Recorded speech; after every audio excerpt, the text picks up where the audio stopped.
Soldiers, all members of the military police, are facing charges of abusing Iraqis at the Abu Ghraib prison.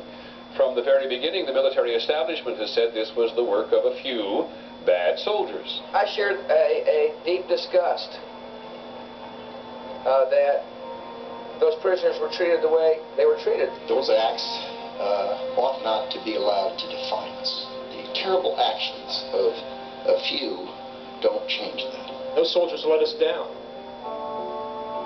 They simply let us down.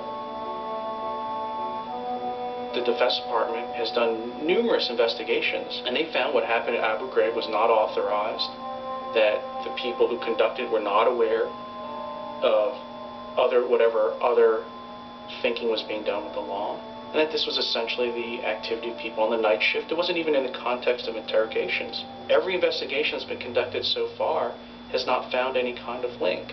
Sir, we did not find any evidence of a policy or a direct order given to these soldiers to conduct what they did. There was sadism on the night shift at Abu Ghraib, sadism that was certainly not authorized.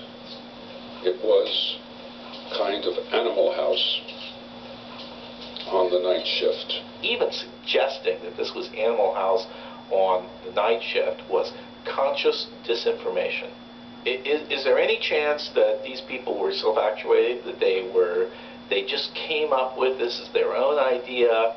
No, there's no chance of that whatsoever. Zero chance. What they're doing are very precisely described techniques that were developed for use on Arab men in the global war on terror, were implemented at Guantanamo, and were then brought to and used in Abu Ghraib. When you actually think about the Animal House and the night shift theory, you have a couple of problems. The big problem is that this actually is a practice that's well known to interrogators. It's called the Vietnam.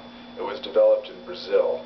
It combines stress positions, which is to say standing on, balancing on a box, with electrocution, or in this case the threat of electrocution, and sensory deprivation, the hood.